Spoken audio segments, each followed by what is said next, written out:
Bismillahirrahmanirrahim. Assalamualaikum warahmatullahi wabarakatuh.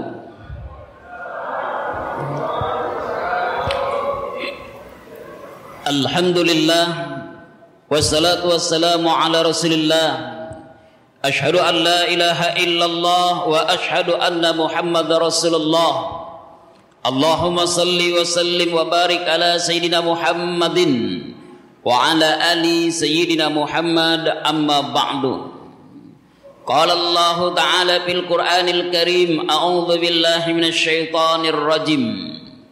Innama ya'muru masajidallahi man amana billahi wa bil yaumil akhir wa aqamas shalah wa ataz zakat wa lam yakhsha illallah fa ulaika humul muhtadun. Qala Allah Ta'ala, aynama takunu yudrikumul maut walau kuntum fi burujin musayyadah. Qala Allah, kullu nafsin dha'iqatil maut. Shadaqallahul azim.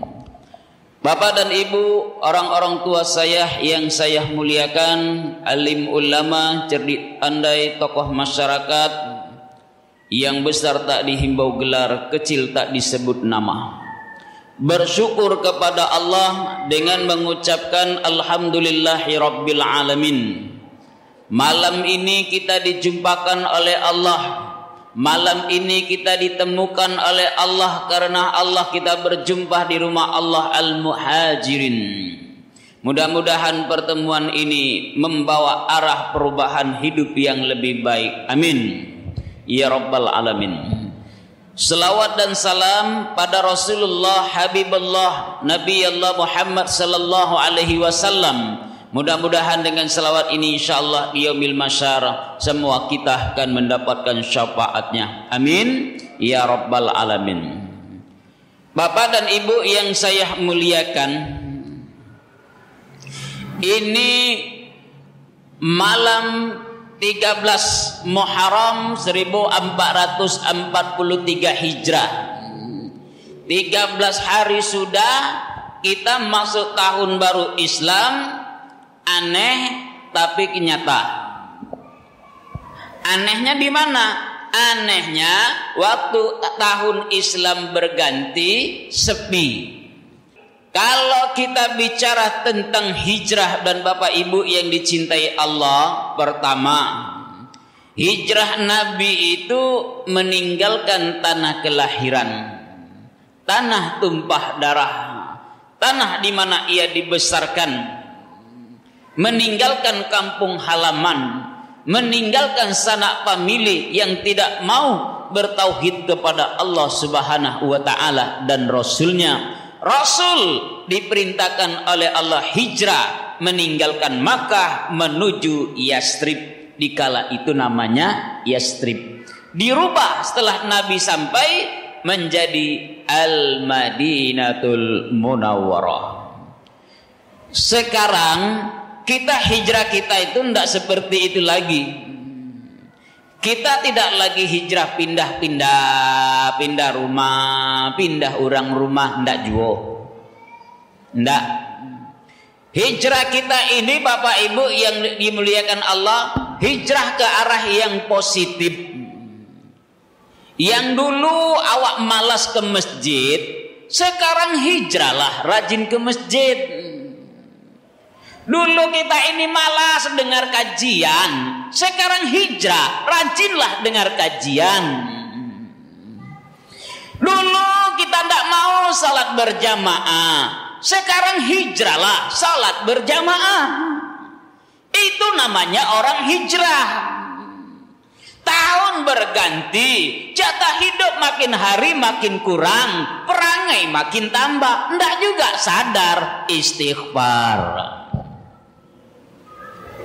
Jumlah kita 600 kakak, yang datang 90, itu pun tak sampai.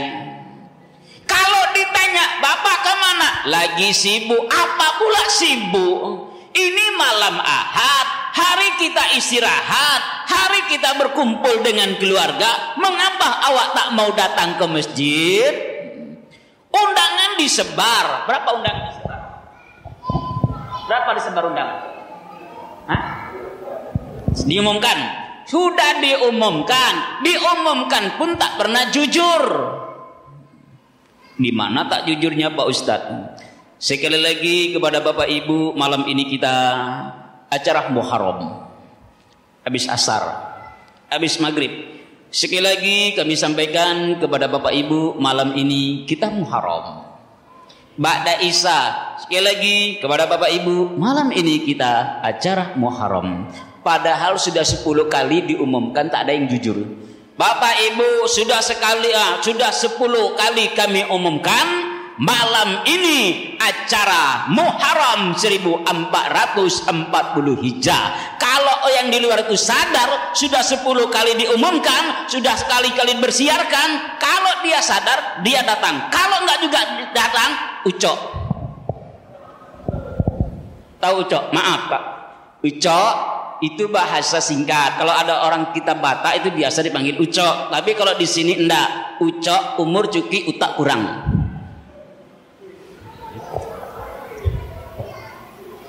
Terlalu sepele kita dengan panggilan-panggilan ini. Kalau pengumuman ini saja kita abaikan, apalagi panggilan Allah. Pengumuman saja kita sepelekan, panggilan Allah saja kita juga sepelekan. Hayya 'alas shalah. Mari kita sholat. Berapa orang yang bisa ke masjid? Berapa banyak orang yang tak ke masjid? Betul tak? Orang ke masjid ini aman. Orang ke masjid itu bersih. Orang ke masjid tidak akan ada kena COVID. 2 tahun yang lalu COVID sudah mulai muncul.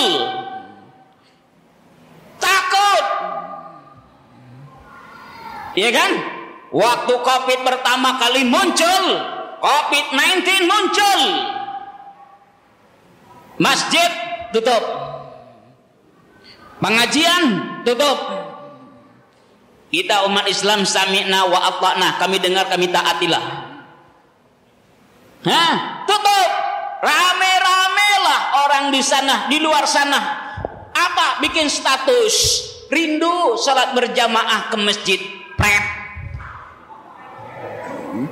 Rindu dengar ceramah. Pret.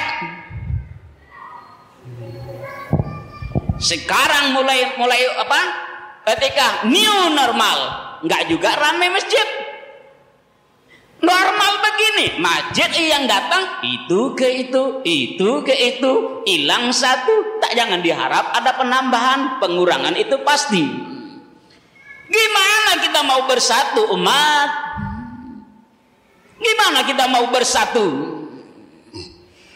Wa'tasimu bihablillahi jami'a wala tafarraqu. Bersatulah kalian kepada tali agama Allah, jangan kalian berpecah belah.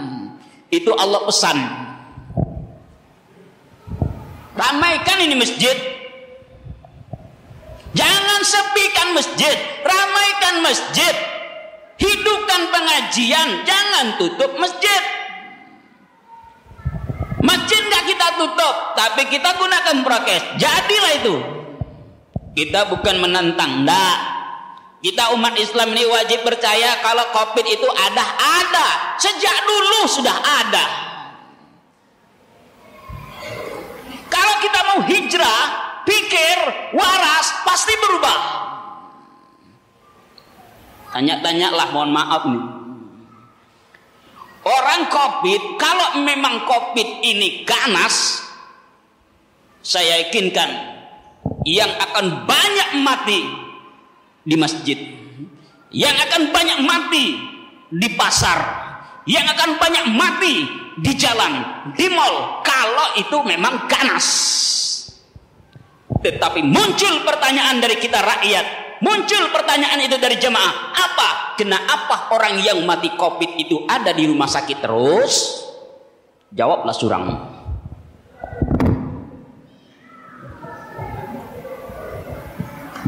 Saya 2 khutbah Jumat yang lalu, 2 pekan yang lalu, khutbah Jumat paling singkat. Tak ada yang bisa menghalangi saya. 2 pekan lalu Pak, Jumat saya di Masjid Paripurna, Masjid Raya Al-Muttaqin Simpang 4. 7 menit khutbah 1, khutbah 2 selesai. Menggelegar saya, menangis saya di atas mimbar itu. Kenapa? Ada polisi, oknum. Umat Islam ini payah diatur. Kalian ini payah diatur. Covid ini memang ada. Covid itu karena suruh ninggal ke masjid nggak mau, suruh tutup masjid nggak mau, suruh lagi nggak mau. Mendidih darah saya. Seolah-olah ini orang suruh menutup masjid. Memberi umat ini tidak boleh sholat berjamaah. Mendidih darah. Singkat saya padatnya. Saudaraku yang dimuliakan Allah, jangan tinggalkan masjid, tetap berjamaah di masjid. Allah akan tolong kita. Kita yakin Covid itu ada. Kita yakin Allah pasti tolong kita. Yakinkan saya umat itu. Menggelegar suara. Kullu nafsin dha'iqatul maut. Semua yang hidup itu pasti mati. Kapan matinya? Di mana matinya? Wallahu a'lam, tak ada yang tahu. Waqtabiru ya ulil absar. Tutup langsung, singkat padat. Tak ada yang berani protes. Penguasa mimbar begitu. Yang penting syarat rukun khutbah Jumat terpenuhi. Karena ada banyak juga khatib Jumat itu bertele-tele, tak panjang betul. Muqaddimah 15 menit, isi tak mana-mana. Sampai ada jamaah, tidur jamaah musuh. Yang dosa Pak Ustaz Khatib. Masjid ini besar. Dulu sebelum masjid ini seperti ini, saya tahu betul masjid ini tak kayak apa dulu Pak. Meranah dulu masjid ini. Tapi simpati masyarakat, warga, gotong royong, berimpak, bersedekah, jadilah masjid yang megah seperti malam ini. Alhamdulillah. Membangun masjid ini mudah Tuhan. Membangun masjid itu mudah. Yang paling sulit meramaikan. Titik. Meramaikan masjid inilah yang paling susah. Meramaikan pasar tak perlu dihimbau. Besok pasar Ahad pergilah sana. Pergi pasar Minggu. Pergilah kalian. Ramai. Mulai dari orang yang bisa mendengar sampai orang yang pakak pun datang. Ramailah masjid, baliklah ke masjid. Orang kalau udah di masjid ini Pak Lap, hati itu senang, nyaman. Ya Allah ya Rabbi, kenapa orang tidak mau? Orang ke masjid ini zikir, dia istighfar, hari-hari dia penuh dengan dosa dan maksiat. Ketika dia buat dosa dia teringat, ya Allah, astagfirullah, astagfirullah, astagfirullah. Kenapa dia beristighfar? Takut nanti kalau mati itu banyak dosa. Takut. Saya berdoalah buat warga-warga jamaah yang baik-baik, mudah-mudahan dijauhkan oleh Allah Covid. Amin. Nanti kalau ada yang sakit-sakit, bengek-bengek, paru-paru, ginjal, tak usahlah pergi ke rumah sakit. Di rumah aja. Insya Allah mati. Hah? Kalau udah mati di rumah, sempurna penyelenggaraan fardu kifayah. Dimandikan, dikapankan elok-elok, diantar ke belakang elok-elok. Hah? Kan situ kita kan, Pak? Banyak warga di sini tak sadar itu tempat istirahat terakhir dia disiapkan, enggak juga mau ke masjid. Mana coba? Saya yang penceramah malam ini begini pun rasa-rasa Bapak nengok saya ini orang alim, padahal saya masih takut disebut orang alim. Takut kena apa saya takut? Yang takut bagaimana kubur saya nanti. Apakah nanti saya akan terbebas dari perkara-perkara kubur, azab kubur? Wallahu alam, saya tak tahu. Maka sibukkan hati itu ke masjid, ke masjid, ke masjid, ke masjid. Innama ya'muru masajidallahi man amana billahi wa bil yaumil akhir wa aqama as-salah wa ata az-zakat wa lam yakhsha illallah fa ulaika humul muhtadun. Sesungguhnya yang memakmurkan masjid, yang mendatangi masjid, yang berzikir dalam masjid, yang baca Quran di masjid, yang mendengarkan majelis ilmu dalam masjid, yang duduk di masjid saja kata Allah, mereka itu tak lain dan tak bukan adalah kekasihku. Merekalah orang-orang yang beriman. Merekalah orang-orang yang beramal soleh. Subhanallah. Tak perlu kita mengucapkan di depan orang, akulah orang beriman. Tak perlu. Tak perlu. Karena Rasulullah Sallallahu Alaihi Wasallam sampaikan, jika kamu melihat seorang kekasih Allah, setiap saat ia ada di masjid, subuh dia ada di masjid, kata Rasulullah, yakinilah orang itu benar-benar beriman kepada Allah dan Rasulnya. Ini Masjid Al-Muhajirin ini, Masya Allah, kalau subuh ya ramai, full sampai keluar, nggak ada yang di dalam. Kata orang, panggilan Allah kita abaikan.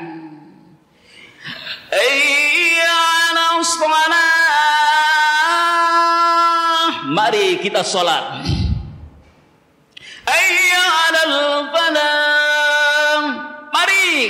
Mari kata Allah, wahai hambaku, mari menuju kemenangan.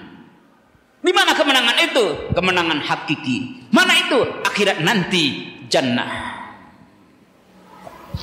Ketika azan subuh, ada tambahan dari Rasulullah Sallallahu Alaihi Wasallam. As-salatu khairum minan naum. Salat itu lebih baik daripada tidur.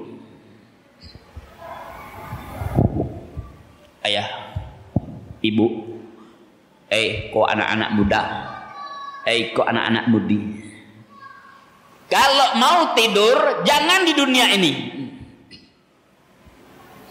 Kalau mau tidur selama-lamanya jangan di dunia ini. Dunia ini sementara, akhirat buat selamanya. Alam kubur itu nyata. Alladzina yu'minuna bil ghaib. Orang yang beriman wajib percaya dengan perkara hal-hal yang gaib. Kubur itu nampak kata Nabi. Nampak kata sahabat Nabi. Bagaimana kau lihat kubur itu? Ya Rasulullah, kubur itu nampak, kubur itu nyata. Lalu Nabi bertanya, bagaimana di dalamnya? Kami tidak ada yang tahu ya Rasulullah. Di atas memang sama, tapi di dalam tak ada yang sama. Di dalam itu ada yang diazab, di dalam itu ada yang mendapat nikmat. Nikmatnya seperti apa itu? Nikmat mereka tidur.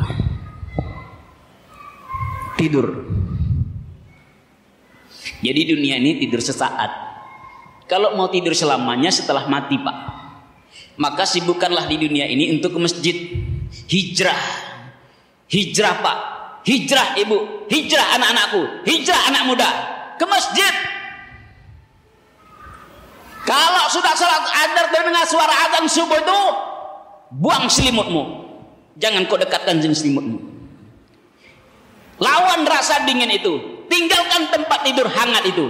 Untuk apa? Kita akan menuju tempat yang mengerikan sekali. Itulah kubur. Banyak orang yang tak sadar ini, Pak. Maaf, saya bukan orang alim, tapi ketika saya masukkan jenazah ke liang lahat, itulah yang terbayang oleh saya, Pak.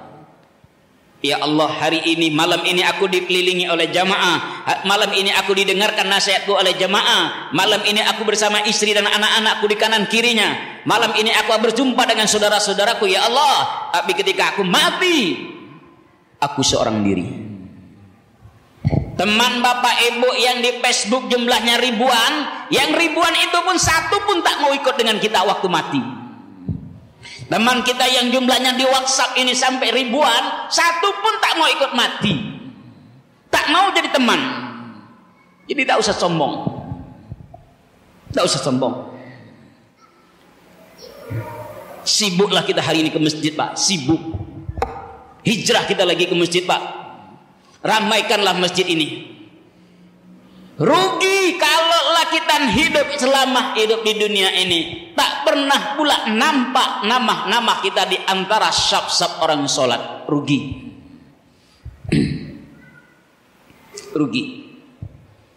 Makanya saya bilang, pengurus masjid, para ustadz, guru ngaji yang ada di masjid, kalau ada anak-anak di masjid, dia ribut, tak usah kau marahi.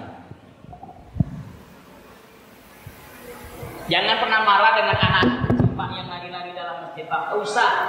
Demi Allah, jangan marah dengan anak-anak yang lari-lari dalam masjid. Jangan marah.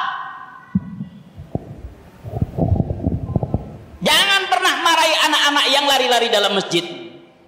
Jangan pernah marah. Jangan pernah bentak anak-anak yang menjerit di dalam masjid.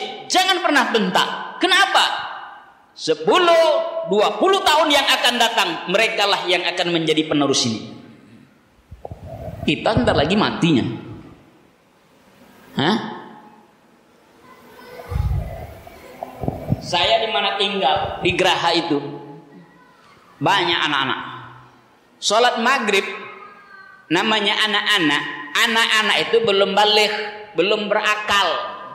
Umurnya sudah di atas 6 tahun, dia rajin ke masjid. Begitu dia sholat, tak ada yang serius, main-main tuh sholatnya. Allahu Akbar. Sipak sana, sipak sini, dorong sana, dorong sini. Jangan marah kita. Itu anak-anak, belum balik, belum berakal. Jangan marah. Itu anak-anak. Tapi kalau ada anak-anak di masjid usianya 40 tahun, sholat dia, Allah, dipertanyakan tuh, orang sehat atau orang gilo? Anak, jangan pernah marah. Jangan dimarahin, Pak. Bahagiakan tuh anak-anak, biar dia. Makanya kemarin saya sholat isya di salah satu masjid di Panam. Saya bawa anak. Yang satu umur 6 tahun, yang satu umur 9. Abang beradik. Memang tak ada anak-anak lagi selain anak saya yang berdua. Saya sholat isya makmum karena saya itu pakai baju biasa. Orang itu tak tahu kalau, padahal orang itu jemaah itu ada yang tahu kalau saya ini ustadznya. Pakai baju biasa, Pak. Selesai salat, assalamualaikum warahmatullah, assalamualaikum warahmatullah. Waktu sedang salat, anak saya itu meki-meki, ketawa-ketawa, cekak. Saya pun risau juga sebagai ayahnya. Begitu selesai salat, datang pengumsit, diambilnya entah apa sejadah.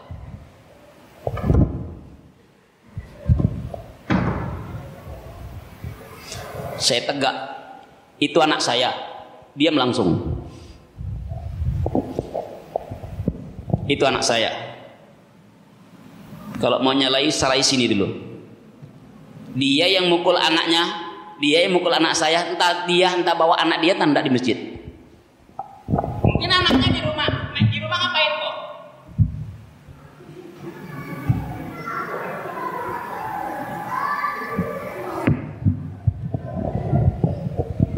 Bangga, hancur. Biarkan Pak, anak-anak Bapak ini ramai di masjid, biarlah. Kalau masih bisa diatur, aturlah Pak. Saya senang anak-anak ini. Ini yang datang-datang ini Pak, ini anak-anak yang datang ini mewakili ayah. Ini mewakili ayah. Ayahnya datang, ini yang datang. Korban derita. Tapi saya bangga, mereka mau datang, mereka hijrah. Kenapa? Ingin jadi orang yang terbaik. Ayo kita ke masjid, balik kita ke masjid lagi. Hijrah, kita ramaikan masjid, berjamaah di dalamnya. Kalau kita sudah berjamaah di dalam masjid ini, nyaman rasanya, tenang hati kita. Lalu di dalam masjid ini ada yang doanya sama, ada yang doanya sendiri, tak masalah. Tak masalah. Doa sama-sama bagus, doa sendiri-sendiri bagus. Yang tak bagus, yang tak berdoa, titik, selesai perkara. Ud'uni astajib lakum. Bila hambaku berdoa, aku kabulkan. Kalau dia minta, aku beri. Kalau dia bermohon, aku kabulkan permohonan dia. Selesai. Sini doanya sendiri-sendiri, sama-sama surang-surang. Kadang-kadang surang, kadang-kadang samo. Mantap tuh. Namanya mazhabnya gado-gado. Nggak apa-apa. Kalau tempat saya atur. Masjid ini kita bermadhab Syafi'i. Kalau Syafi'i, mazhabnya kalau subuh kunut. Kalau dia selesai sholat, doanya bersama. Titik. Dah, selesai. Assalamualaikum. Nah, nampak lagi. Assalamualaikum warahmatullah. Assalamualaikum warahmatullah. Mana yang tak mau bersolat doa bersama? Pulang dia. Yang mau doa bersama, duduk dia. Kenapa? Kita sedang belajar. Bu, didik anak-anak bawa ke masjid. Ya. Yang penting ajarin anak-anak itu jujur, selesailah. Jangan ibu bapak mengajarkan anak itu bohong. Kalau bapak ibu mengajarkan anak bohong, itu insya Allah bu, cita-citanya jadi presiden.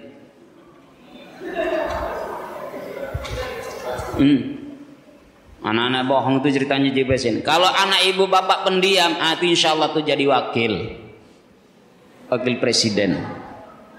Kata orang, bukan kata saya. Jujur.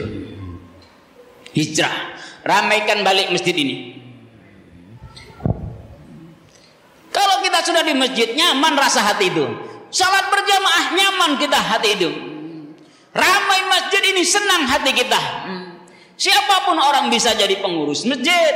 Siapa orang pun bisa jadi makmum. Tapi tidak semua orang bisa jadi imam. Karena imam itu dipilih. Ada syarat, ada ketentuan. Hijrah. Yang malas-malas ke masjid, ibu-ibu saya pesan. Ini pesan buat suami-suami. Ya bu ya. Bu, masih ada lakinya kan? Lei ada kan? Ke masjid enggak? Ya enggak. Kalau enggak jawab berarti yo. Kalau maaf bu, kalau pasangan hidup itu tak ke masjid, nanti waktu tidur bisikan di telinga dia. Apa yang kami bisikan Pak Ustadz? Waktu mau tidur nanti bisikan di telinganya. Apa yang kami bisikan Pak Ustadz? Ini yang ibu bisikan. La ilaha illallah. Nanti ditanya, ngapa mah? Alah bosan dengan aku? Udah dari dulu aku bosan. Bang, abang itu laki-laki. Abang itu pemimpin. Abang itu kepala negara. Kepala negara dalam keluarga. Bertanggung jawab. Kau ini pemimpin kami. Kau pemimpin dalam keluarga. Aku ini membina anak. Kau pemimpinnya. Aku makmumnya. Anak makmum. Kau mimpinlah. Mau dibawa kemana bang rumah tangga kita bang?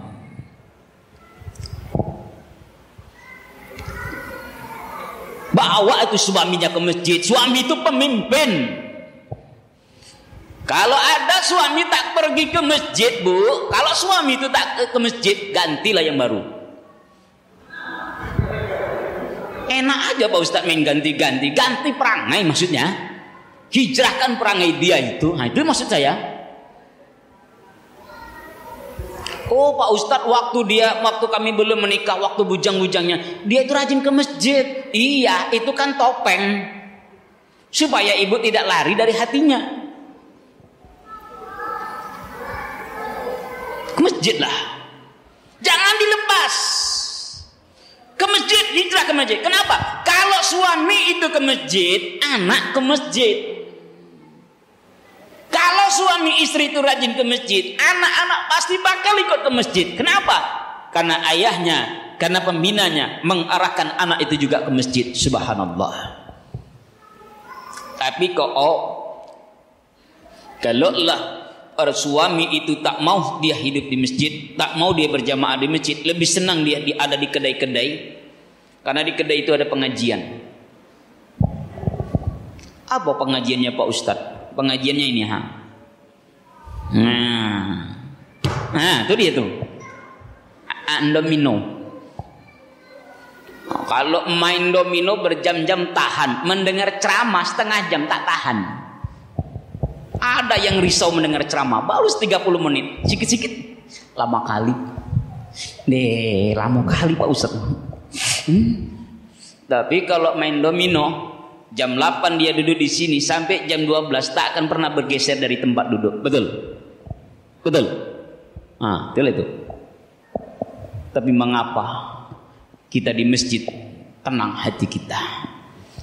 Saya ingin jemaah, bapak, ibu semua pindah, hijrah dari perangai yang tak baik menjadi orang yang baik. Dari yang tak pernah ke masjid, dia rajin ke masjid. Dia yang malas dia sholat berjamaah, kini dia rajin berjamaah. Kenapa? Tengok, walal akhiratu khairul laka minal ula. Kehidupan akhirat itu jauh lebih baik bagimu. Mana itu? Ibu bapak, kita akan menuju perjalanan itu ke sana. Itulah rumah kita nanti terakhir, makam, kuburan. Mau di mana kita dikuburkan terserahlah. Ada yang mau ke akap silakan. Ada yang mau disuka jadi monggo. Tengoklah tempatnya sekarang, kalau nggak seram. Saya walaupun begini saya tak tahu bagaimana nasib kubur saya, tak tahu lupa. Karena akhir-akhir ini banyak orang merekam kejadian peristiwa kubur. Di-share. Kebenaran mutlak hanyalah Allah.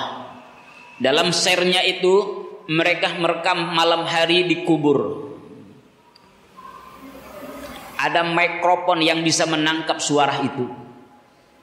Ternyata jelas di sana jeritan orang-orang yang diazab oleh Allah siang dan malam. 24 jam umur dunia, orang yang di alam kubur yang diazab tak akan ada berhenti. Sampai kapan? Sampai kiamat tiba. Sampai kiamat datang ayah. Itu yang saya yakini, itu yang saya imani, tetap. Maka ingin hati kita ini merubah. Merubah apa? Mulai kita hari ini Pak, ayah, ibu, semua anak-anak ustadz. Besok subuh ramaikanlah ini masjid.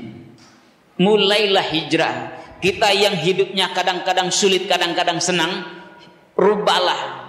Kenapa? Kalau kita tidak mau merubah hidup, cara hidup kita, Allah tidak akan pernah merubah hidup kita. Salatlah subuh berjamaah. Tinggalkanlah tempat tidur itu yang hangat. Karena banyak orang yang mati malam ini menyesal. Banyak orang yang sudah masuk ke alam kubur di sana itu nyesel. Allah jelaskan dalam Al-Quran, dalam surah As-Sajdah, mereka yang sudah terkubur itu Pak, kepengin dia balik ke dunia. Ngapain dia balik ke dunia? Salat? Enggak. Zakat? Enggak. Ke masjid? Enggak. Cuma minta satu, apa? Ingin bersedekah, titik. Banyak orang. Maka banyak orang-orang yang mati itu berdoa.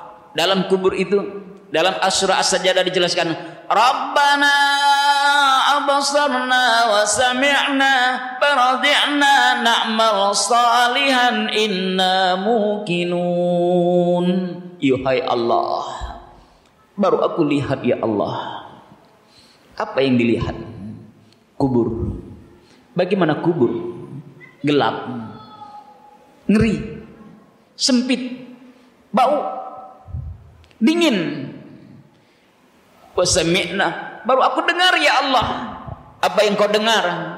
Jeritan-jeritan manusia yang kau azab siang dan malam ya Allah. Siang malam engkau azab ya Allah. Siang malam mereka menjerit ya Allah. Kalau begini duhai Allah, balikkanlah aku ke dunia ya Allah. Balikkan aku ke dunia. Kau mau balik kemana? Ke Sukajadi ya Allah. Ngapain? Aku nak rajin ke masjid Muhajirin. Tak lambeklah sudah situ. Inna muqinun. Baru aku yakin ya Allah. Baru aku beriman ya Allah. Terlambat. Ini kan banyak kadang-kadang. Ketika kami ceramah begini, nyampaikan ayat begini, apa itu kan cerita ustadznya itu. Itu cerita ustadznya. Itu kan cerita. Engkau sebut malam ini aku cerita, silakan. Tapi nanti begitu kematian datang menjemput diri kita ini, apa yang aku sampaikan dari Al-Quran dan hadis ini, ingat, dulu yang aku ceritakan itu hanyalah cerita menurut kamu. Tapi ingatlah, ketika nanti kau masuk di alam kubur, oh ternyata itu nyata, dunia hanyalah cerita. Bertimbal balik. Oh ya Allah, yang dulu aku dengar cerita tentang neraka, itu dulu cerita ya Allah. Yang aku dulu dengar cerita tentang surga itu indah, itu cerita ya Allah. Tetapi hari ini surga dan neraka itu menjadi kenyataan, sementara dunia hanyalah cerita belaka. Masya Allah. Umur tak tahu.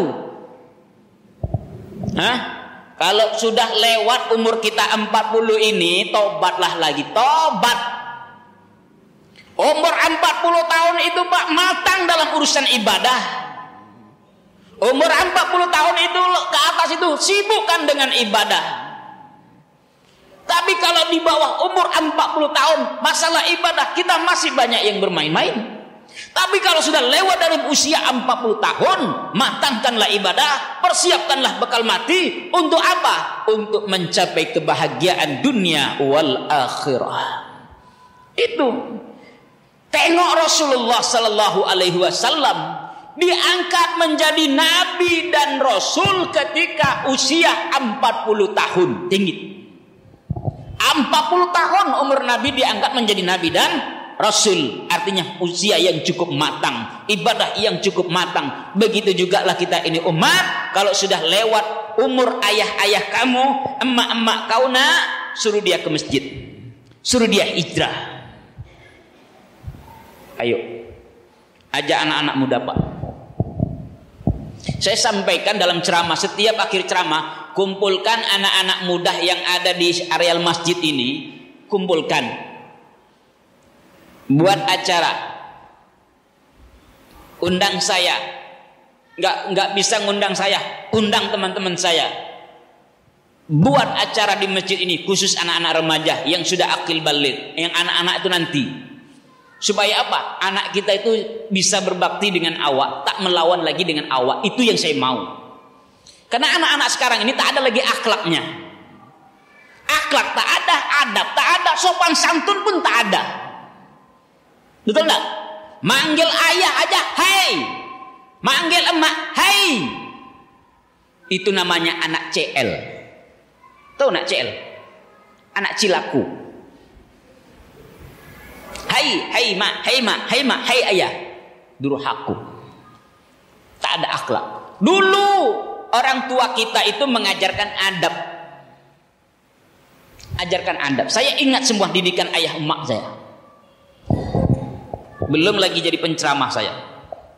Tapi sudah dipanggil. Wan, sini nak. Apa ya? Kamu kalau lewat di depan orang tua, bungkukkan badanmu ya nak. Kenapa ya? Itu namanya tata krama, sopan santun. Permisi ya Pak, Ibu. Itu sopan santun. Orang sebelah dibilangnya awak nyembah, meleset. Itu adab.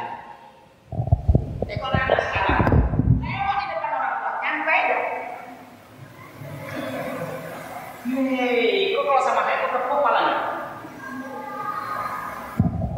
Kenapa? Tak diajarkan adab. Di rumah kalau orang tua itu mendidiknya betul Pak, saya yakin Pak, insya Allah diri kita, istri, anak-anak pasti punya adab. Kalau di rumah saya, kadang-kadang tuh anak kami sedang duduk di bawah, satu orang aja kalau dia ada di atas kursi, cukup saya bilang, nah belajar adab, langsung turun. Anakku, kalau ada orang jangan pernah duduk di atas nak. Kalau ada orang duduk di bawah, kita duduknya di bawah. Kalau ada orang suguhkan dia kita minuman, entah air putih, entah kopi, entah apa, silakan. Tidak. Mengajarkan adab, memuliakan tamu. Itu cara. Masjid ini nanti kalau didatangi tamu-tamu yang jauh-jauh Pak, tamu-tamu Allah, jauh-jauh. Dari Batam, dari Tanjung Pinang, dari Sumbar, dari Medan, dari Bengkalis, mereka datang ke sini Itu namanya jamaah tabligh, jangan ditolak, jangan diusir. Asbab mereka berapa banyak yang preman masuk masjid, sadar tabligh. Yang ceramah ini dulu juga jemaah tabligh. Saya dulu tabligh. Diajak saya oleh mereka dari satu tempat ke satu tempat, diajarkannya kami makan, diajarkannya adab-adabnya. Masya Allah, luar biasa. Maka kalau ada nanti jemaah tabligh datang ke sini, muliakanlah mereka. Mereka itu tak minta honor, tak minta. Datang mereka masak di sini, izinkanlah dia. Mereka tinggalkan anak, tinggalkan istri, hanya untuk mengajak umat menanamkan kalimat tauhid, la ilaha illallah.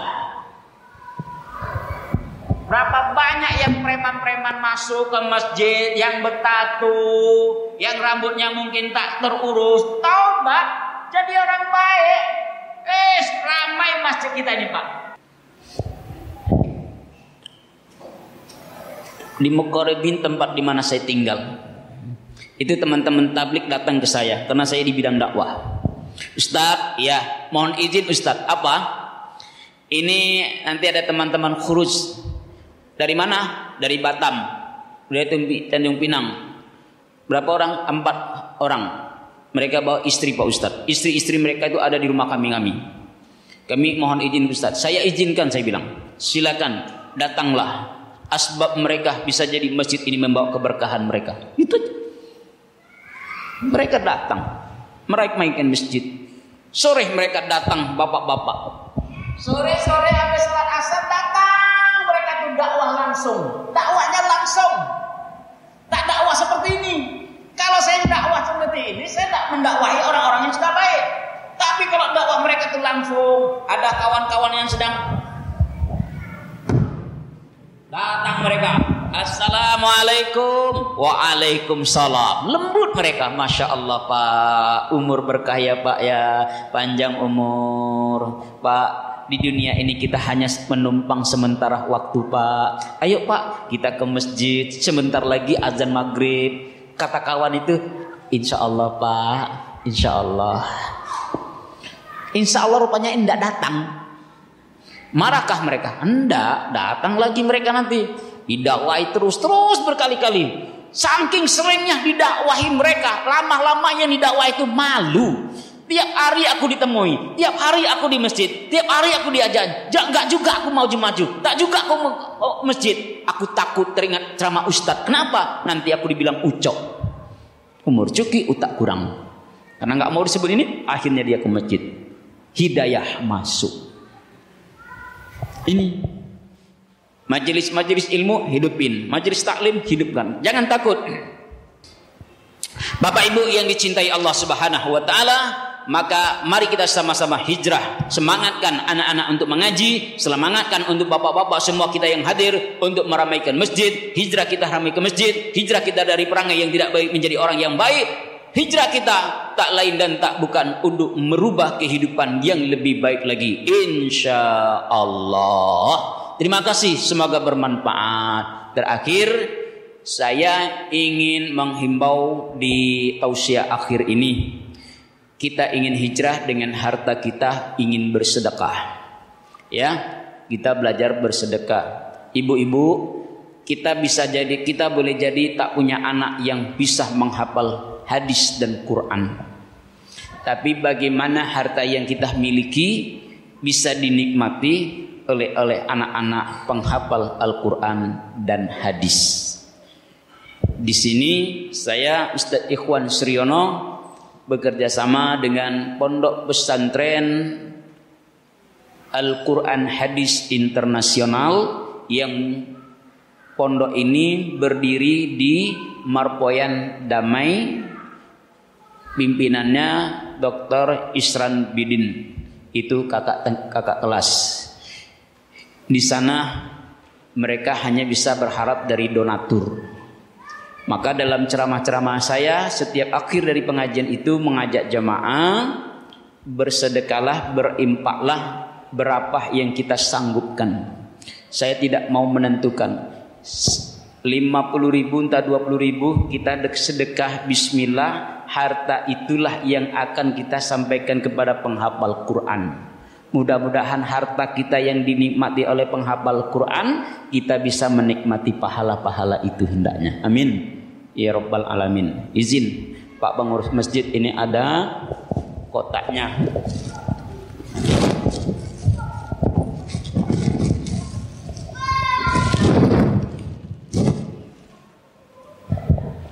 Ini kotaknya, nanti tinggal jalan aja, tinggal diputar. Berapa isinya saya tak tahu. Inilah tugas saya, mengumpulkan dana. Nanti kalau dana itu terkumpul malam ini, entah besok malam, saya share berjumlah sekian ratus atau sekian juta, wallahu a'lam. Dan itu saya sampaikan langsung ke Pondok Pesantren Al-Quran Internasional. Jadi nanti anak-anak Bapak Ibu yang di sekolah juara kelas 1, juara 1 sampai juara 10, antarkan ke sana. Ya, untuk kita cetak menjadi penghafal Al-Quran dan hadis. Sampai detik ini sudah banyak anak-anak yang menghafal hadis, sudah sampai 500.000 hadis. Alhamdulillah. Padahal pondok pesantren ini baru 4 tahun berdiri. Sekarang pondok pesantren ini sedang menyewa rumah-rumah elit yang ada di depan PT Indofood Marpoyan, Delicia. Nanti bisa Bapak tengok sana, ya. Ini harta Bapak di sini, masukkan di sini.